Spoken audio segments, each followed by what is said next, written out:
ورحمة الله وبركاته. الحمد لله الذي هدانا إلى صراط مستقيم، والصلاة والسلام على النبي الذي بلغ الرسالة وأدى الأمانة ونصح الأمة وكشف الغمة. أما بعد، فأعوذ بالله من الشيطان الرجيم. بسم الله الرحمن الرحيم. يا أيها الذين آمنوا أطيعوا الله وأطيعوا الرسول وأولي الأمر منكم. قال النبي صلى الله عليه وسلم: عليكم بسنتي وسنة الخلفاء الراشدين المهديين، عضوا عليها بالنواجذ، أو كما قال عليه الصلاة والسلام. উদ্যোগের আয়োজিত আঞ্জুমানে তালাবে আরবিয়া তত্ত্ব সংসদ কর্তৃক সাপ্তাহিক সভার সম্মানিত সভাপতি সাহেব এবং দূর দূরান্ত থেকে আগত ইলম পিপাসিত ছাত্র ভাইয়েরা, সর্বপ্রথম আমরা মহান রব্বুল আলামিনের দরবারে লাখো কোটি শুকরিয়া জ্ঞাপন করছি যে মহান রব্বুল আলামিন আপনাকে আমাকে দুনিয়ার সমস্ত জায়দামেলা থেকে ফারিগ করে আঞ্জুমানে তালাবে আরবিয়া ছাত্র সংসদের ডাকে আহ্বানের ইশারা দিয়ে এখানে সমবেত হওয়ার তৌফিক দান করেছেন। সেজন্য আমরা সকলে বলি আলহামদুলিল্লাহ। প্রিয় উপস্থিতি, আপনারা অবশ্যই জানেন আমার নাম সাপ্তাহিক সভার চার্জে ধার্য করা হয়েছে এবং তার সাথে একটি নির্ধারিত বিষয় দেওয়া হয়েছে, তা হচ্ছে মাযহাব মানার গুরুত্ব এবং না মানার ফল। প্রিয় উপস্থিতি, এই বিষয়টি খুবই জটিল, সংক্ষিপ্ত সময়ে এবং আমার জ্ঞানের স্বল্পতার কারণে এটা বোঝানো পায় দুষ্কর ব্যাপার। তারপরে আমি আমার সাধ্য অনুযায়ী আল্লাহ পাক রব্বুল আলামিনের তৌফিক অনুযায়ী কিছু বলার চেষ্টা করবো। ওমা তৌফিক ইল্লা বিল্লাহ। প্রিয় উপস্থিতি, আমরা সর্বপ্রথম জানবো মাযহাব কি। মাযহাব এটি আরবি শব্দ। মাযহাব মানে মতাদর্শ, কোন ব্যক্তির মত, কোন ব্যক্তির কথা, কোন ব্যক্তির রায়কে মাযহাব বলা হয়। শরঈ পরিভাষা মাযহাব কাকে বলে? শরঈ পরিভাষা মাযহাব বলা হয় কোরআন সুন্নাহ মোতাবেক ইমামগণ যে মূল নীতি বের করেছেন তাকে মাযহাব বলা হয়। মাযহাব মানার গুরুত্ব। মাযহাব মানার গুরুত্ব সম্পর্কে আল্লাহ পাক রব্বুল আলামিন সূরা নিসা বলেছেন, ইয়া আইয়ুহাল্লাযীনা আমানু আতিউল্লাহ ওয়া আতিউর রাসূল ওয়া উলিল আমরি মিনকুম। হে ঈমানদারগণ, হে বিশ্বাসীগণ, আতিউল্লাহ, তোমরা আল্লাহর আনুগত্য করো, ওয়া আতিউর রাসূল, এবং রাসূলের আনুগত্য করো। আতিউল্লাহ দ্বারা আব্দুল্লাহ ইবনে আব্বাস রাদিয়াল্লাহু তাআলা আনহু বলেন, এখানে আতিউল্লাহ আল্লাহর আনুগত্য দ্বারা কোরআনের অনুসরণ করো, কোরআন যা তোমাদেরকে বলে তা তোমরা মানো। ওয়া আতিউর রাসূল দ্বারা রাসূলের অনুসরণ করো, অর্থাৎ রাসূল আরবি সাল্লাল্লাহু আলাইহি ওয়াসাল্লামের সুন্নাহ মোতাবেক তোমরা আমল করো, তোমরা জীবন গঠন করো। ওয়া উলিল আমরি মিনকুম, কোরআন সুন্নাহ পড়ে আল্লাহ পাক রব্বুল আলামিন বলেন, ওয়া উলিল আমরি মিনকুম, তোমাদের মধ্যে নেতৃস্থানীয় অর্থাৎ উলিল আমর যারা জ্ঞানবান তাদেরকে তোমরা অনুসরণ করো। কোরআন এবং সুন্নাহ থাকার পরেও, কোরআন সুন্নাহ অর্থাৎ আল্লাহ এবং রাসূলের অনুসরণের পরেও আল্লাহ পাক রব্বুল আলামিন বলেছেন, ওয়া উলিল আমরি মিনকুম, তোমরা তোমাদের মধ্যে জ্ঞানবান যারা, ধর্মীয় জ্ঞানী যারা, তাদের অনুসরণ করো। এ দ্বারা বোঝা যায় যে মাযহাব কোরআন সুন্নাহ বাহিনী কিছু নয়। যারা আজ 20 শতাব্দীর পরে 1400 বছর পরে এসে বলে যে কোরআন সুন্নাহ থাকতে আমরা মাযহাব মানব কেন, এইসব কিছু স্লোগান দিয়ে সাধারণ মানুষকে তারা বিভ্রান্ত করতে যায়। যারা বলে কোরআন এক, আল্লাহ এক, রাসূল এক, ইসলাম এক, তাহলে 4 মাযহাব কেন? আমরা বলবো 4 মাযহাব এটা কোরআন সুন্নাহর বাহিরে নয়। আর মাযহাব কোন ব্যক্তির অনুসরণ নয়। মাযহাব হচ্ছে কোরআন সুন্নাহ মোতাবেক তারা যে নিয়ম নীতি বের করেছেন তার অনুসরণ করা, ব্যক্তির অনুসরণ করা নয়। ইমাম আবু হানিফা, ইমাম শাফি, ইমাম মালিক, ইমাম আহমদ ইবনে হাম্বল রাহিমাহুল্লাহ তাআলা তারা বলেছেন, আমরা যে মূল নীতি বের করেছি, আমরা যে মাসলা ইস্তেমবাদ করেছি, তার বিপরীতে যদি একটি যঈফ হাদিসও পাও, তাহলে আমরা যে ইস্তেমবাদ করেছি তা ছেড়ে দাও, আমাদের যঈফ হাদিসের উপর আমল করো।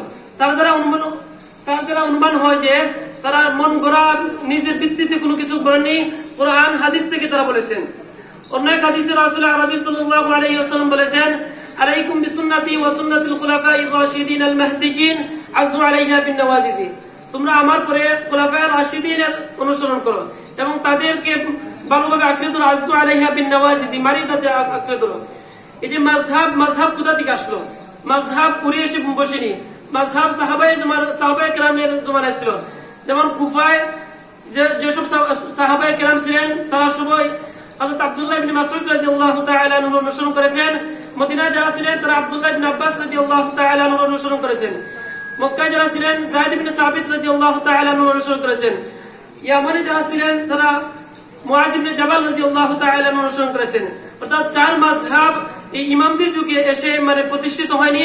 মাযহাবের মূল দ্বারা রাসূল আরবী সাল্লাল্লাহু আলাইহি ওয়াসাল্লামের পরবর্তী সময় অর্থাৎ সাহাবীদের যুগ থেকেই মাযহাব প্রতিষ্ঠিত হয়েছে, কিন্তু বিস্তার পেয়েছে, লাভ করেছে, প্রচার প্রসার হয়েছে ইমামদের যুগে। যেমন রাসূল আরবী সাল্লাল্লাহু আলাইহি ওয়াসাল্লাম মক্কা বিজয়ের পূর্বে অথবা পরে দুটি riwayat আছে। হযরত মুআয রাদিয়াল্লাহু তাআলা আনহুকে যখন ইয়ামান প্রেরণ করেন, তখন তিরমিজি riwayate যে শব্দ আসছে, রাসূল সাল্লাল্লাহু আলাইহি ওয়াসাল্লাম মুআয ইবনে জাবালকে বলেন, ইয়া মুআয কাইফা তাকদি বিহা, তুমি মানুষের মধ্যে সমাধান কিভাবে করবে? মানুষ যখন জটিল বিষয় নিয়ে তোমার সামনে আসবে, তোমাকে বলবে এই বিচার কার্য, এই বিচার কার্য, তখন তুমি কি করবে? তিনি বলেন, আকদি বিকিতাবিল্লাহ ইয়া রাসূলুল্লাহ, আমি কিতাবুল্লাহর মাধ্যমে সমাধান করব। রাসূল আরবী সাল্লাল্লাহু আলাইহি ওয়াসাল্লাম বলেন, ফাইল্লাম তাজিদুল কিতাব, যদি কিতাবে না পাও, তিনি বলেন আকদি বিসুন্নতি রাসূলিল্লাহ সাল্লাল্লাহু আলাইহি ওয়াসাল্লাম, তাহলে আমি সুন্নাত রাসূল সাল্লাল্লাহু আলাইহি ওয়াসাল্লামের মাধ্যমে সমাধান করব। রাসূল আরবী সাল্লাল্লাহু আলাইহি ওয়াসাল্লাম বলেন, ফাইল্লাম তাজিদিস সুন্নাহ, যদি সুন্নতে না পাও তাহলে তুমি কি করবে? তিনি বলেন, আস্তাহিদু বিরাই, আমি আমার মতের দ্বারা সিদ্ধান্ত নিব। রাসূল আরবী সাল্লাল্লাহু আলাইহি ওয়াসাল্লাম তার এই কথার খণ্ডনে কিছু বলেননি, বলেন তার প্রশংসা করেছেন। আলহামদুলিল্লাহিল্লাযী জাআলা রাসূলা রাসূলিহি বিমা তারদা লিমা ইউহিব্বু, অর্থাৎ আল্লাহ পাক রব্বুল আলামিন রাসূলের মাধ্যমে জানিয়ে দিয়েছেন যে রাসূল আরবী সাল্লাল্লাহু আলাইহি ওয়াসাল্লাম যে দ্বীন নিয়ে এসেছেন তা পরিপূর্ণ, তা পূর্ণাঙ্গ, কিন্তু আমাদের দ্বারা এই পূর্ণাঙ্গ দ্বীন মেনে চলা প্রায় দুষ্কর। সব মাসলা আমরা কোরআন হাদিস থেকে মেনে নিতে পারবো না। সর্বপ্রথম যে মূল নীতি হচ্ছে, প্রতিটি মুসলমানের উপর আবশ্যক যে কোরআন হাদিস থেকে ইস্তেমবাদ করে মাসলা বের করে আমল করবে, কিন্তু যেহেতু সবার পক্ষে তা সম্ভব নয়, এজন্য কোনো ব্যক্তি তার অবশ্যই অনুসরণ করতে হবে।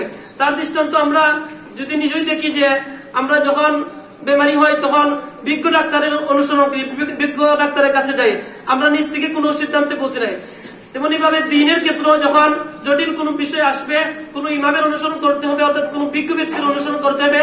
এ সম্পর্কে আগে আল্লাহ পাক রব্বুল আলামিন বলেন, ফাসআলু আহলা যিকরি ইন কুনতুম লা তা'লামুন, ফাসআলু, তোমরা জিজ্ঞাসা করো, আহলা যিকরি, জ্ঞান ওয়ালাদেরকে, ইন কুনতুম লা তা'লামুন, যদি তোমরা না জানো। এই জমানায় এসে কিছু মানুষ বলে যে কোরআন হাদিস থাকতে মাযহাব মানবো কেন? মাযহাব মানা শিরক।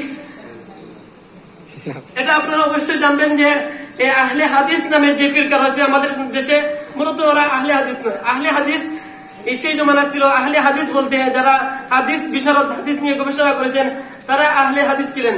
তারা আহলে হাদিস যে সব হাদিস ছিলেন, তারা মূলত আহলে সুন্নাত ওয়াল জামাতের অন্তর্ভুক্ত ছিলেন। আর বর্তমানে বাংলাদেশে যে আহলে হাদিস নামে আহলে খবিস, অর্থাৎ যারা লা মাযহাবী গায়র মুকাল্লিদ, নিজেকে আহলে হাদিস দাবি করে, মূলত তারা আহলে হাদিস নয়, তারা হচ্ছে লা মাযহাবী, তারা মাযহাব মানে না বলে। মূলত তারা আমাদের থেকে আরো বেশি মাযহাব মানে। কিভাবে? তারা সর্বপ্রথম যে বিষয়টি অনুসরণ করে, ইবনে তাইমিয়া রাহিমাহুল্লাহ তাআলার অনুসরণ করে। তাদের দ্বিতীয় ইমাম হচ্ছেন নাসিরউদ্দিন আলবানী, তৃতীয় ইমাম হচ্ছে আব্দুর রহমান নজদি। আর বাংলাদেশে তো তাদের ইমামের অভাব নেই। আব্দুর রাজ্জাক বিন ইউসুফ বিন কাযযাব, মুজাফফর বিন ইউসুফ, আসাদুল্লাহিল গালিব, আর অনেক ইমাম। আমরা এক ইমাম মানে ইমাম আবু হানিফার অনুসরণ করি। এই জন্য তারা বলে তোমরা শিরিক করেছো। আব্দুর রাজ্জাক বিন ইউসুফকে জিজ্ঞাসা করেছিল যে মাযহাব মানা কি? ও বলে যে ব্যক্তি মাযহাব মানবে সে জাহান্নামে যাবে। মুজাফফর বিন ইউসুফ ওকে জিজ্ঞাসা করেছিল যে ব্যক্তি মাযহাব মানবে, মাযহাব মানা কি? বলে মাযহাব মানা শিরিক। আমরা বলি যে মাযহাব মানা এই যুগে সবার জন্য ফরজ। কি বলেন আপনারা? মাযহাব যে মানবে না দ্বীনের ক্ষেত্রে সে মানতে হবে, কারণ দ্বীনের অনেক মাসাইল আছে যেগুলো মাযহাব ছাড়া কোনো গতি নাই। কারণ আপনি যদি দাবি করেন যে আপনার 3000 হাদিস এবং 500 আয়াতের মর্ম